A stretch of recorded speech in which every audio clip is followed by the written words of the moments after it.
Hello guys, welcome to quiz Adda. तो आज हम हमारे करंट अफेयर के क्वेश्चन स्टार्ट करते हैं। First question, how many bridges were inaugurated by defence minister mister Rajnath Singh. मतलब जो हमारे डिफेंस मिनिस्टर है राजनाथ सिंह, उन्होंने अभी कितने ब्रिजेस इनोग्रेट किए हैं in line of control LOC के वहाँ JNK में। तो उन्होंने कितने ब्रिजेस इनोग्रेट किए हैं? उन्होंने 6 ब्रिजेस इनोग्रेट किए हैं। और उन ब्रिजेस के नाम क्या क्या है, ये यहाँ पर सारे ब्रिजेस के नाम लिखे हुए हैं, तो एक बार इनको रीड आउट कर लेना। And these were built by border road organisation. ये बॉर्डर रोड ऑर्गेनाइजेशन ने बिल्ड करे हैं under the project Sampark. Next question, name the state which has launched BLUIS to use space technology and artificial intelligence to monitor government lands. Government lands को monitor करने के लिए कौन से स्टेट ने ब्लूइज स्कीम लॉन्च की है, जो कि क्या यूज़ करेगी? जो कि space technology and artificial intelligence का यूज़ करेगी गवर्नमेंट लैंड्स को मॉनिटर करने के लिए। तो ये वाली स्कीम किसने लॉन्च की है? ये वाली स्कीम लॉन्च की है उड़ीसा स्टेट गवर्नमेंट ने। Which IIT has collaborated with Nvidia. Nvidia company के साथ में इनमें से कौन सी IIT ने कोलेब्रेशन किया है क्या बनाने के लिए? India's first Nvidia artificial intelligence technology centre. So कौन सी IIT है वो IIT हैदराबाद है। Next question, which state has launched pure for sure. Pure for sure कौन सा, ये जो कैंपेन है कौन से स्टेट ने लॉन्च किया है? To ensure the purity of milk and dairy products. Milk and dairy products की प्योरिटी को इंश्योर करने के लिए। तो ये वाला कैंपेन राजस्थान गवर्नमेंट ने लॉन्च किया है। The union cabinet has approve 10 years लॉन्ग, मतलब एक स्कीम लॉन्च की है जिसका नाम है एग्रीकल्चर इंफ्रास्ट्रक्चर फंड। ये वाली स्कीम 10 years लॉन्ग चलेगी और इसके लिए कैबिनेट ने कितना फंड आउटले किया है? The answer is 1 lakh crore. So agriculture infrastructure fund के लिए 1 लाख करोड़ रुपीज सैंक्शन किया गया है।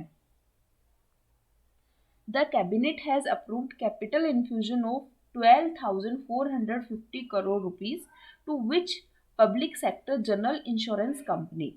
मतलब public sector insurance general company को कैपिटल इन्फ्यूजन मिला अभी 12,450 करोड़ का। तो इनमें से कौन सी वो कंपनी है? वो ये तीनों कंपनीज है, that is oriental insurance, national insurance and United India insurance company. और कितना फंड इंश्योर किया है? 12,450 crore rupees.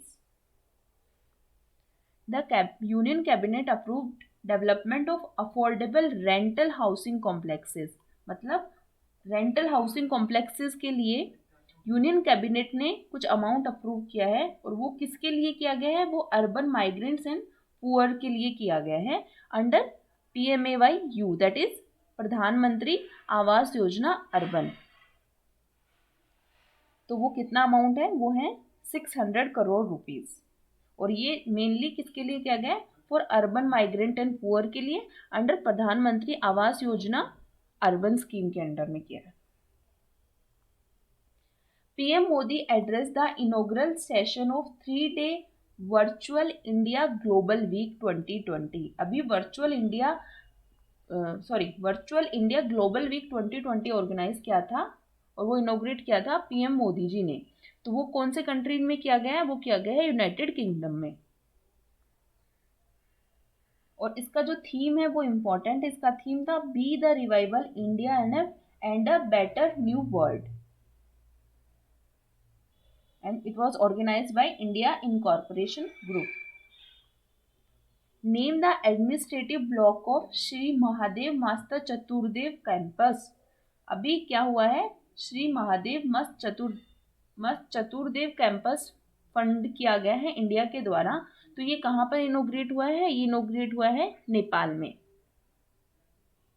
Through video conferencing. Find the state which has topped in market borrowing in financial year 21 as per RBI data. RBI data के according कौन सा Indian state है जिसने market borrowing सबसे ज़्यादा है, जिसकी मार्केट बोरोइंग सबसे ज़्यादा है? तो वो कौन सा स्टेट है, वो है तमिलनाडु। और इसकी कितना अमाउंट इसने बोरो किया है, इसने 30,500 करोड़ रुपीस बोरो किया है इन fiscal year 2021। What will be the contraction in world economy in 2020? अभी कोविड-19 की वजह से वर्ल्ड इकोनॉमी में कॉन्ट्रैक्शन तो हो ही रहा है, तभी पूरी वर्ल्ड इकोनॉमी में कितना कॉन्ट्रैक्शन है as per country risk and global outlook report. इस रिपोर्ट के अंडर में वर्ल्ड इकोनॉमी में कितना कॉन्ट्रैक्शन होएगा, द आंसर इज 5.2%। और ये सेकेंड वर्ल्ड वॉर के बाद में सबसे ज़्यादा होएगा, fast stronger contraction than 1.7% recorded in 2009। जो 2009 में फिनेंशियल क्राइसिस आया था उससे भी ज़्यादा है। Which organization has signed MOU with Central Board of Direct Taxes for Data Exchange? Data Exchange के लिए CBDT ने कौन से ऑर्गेनाइजेशन के साथ में मेमोरेंडम ऑफ अंडरस्टैंडिंग साइन किया है? The answer is SEBI, that is securities and exchange board of India. Which Institute of Council of Scientific and Industrial Research signs MOU? मतलब जो council of scientific and industrial research का कोई institute है जिसने MOU sign किया है किसके साथ में, IIT एल्यूमनाई काउंसिल के साथ में, फॉर जॉइंट रिसर्च ऑन कोविड-19। सो वो कौन सी इंस्टीट्यूट है, वो है institute of genomics and integrative biology.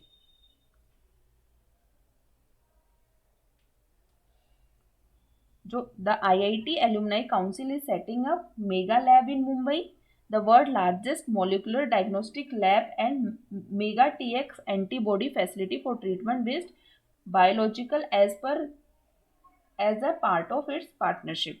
तो mega lab and mega TX बनाया जाएगा। Now some static questions। Who is the current chairman of CBDT? CBDT stands for Central Board of Direct Taxes। Central board of direct taxes है, उनके chairman कौन है, he is PC Modi.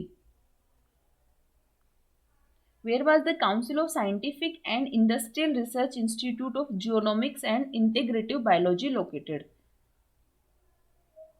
The answer is New Delhi। Where is the headquarter of Economist Intelligence Unit? जो Economist Intelligence Unit है उसके headquarters कहाँ पे हैं, उसके हेडक्वार्टर्स है लंदन में।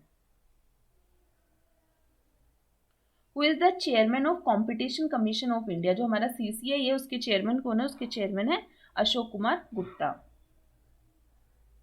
and it is located in New Delhi। What is the capital and currency of Egypt? जो इजिप्ट कंट्री है उसकी कैपिटल और करेंसी क्या है, उसकी कैपिटल है कियारो एंड करेंसी है पाउंड।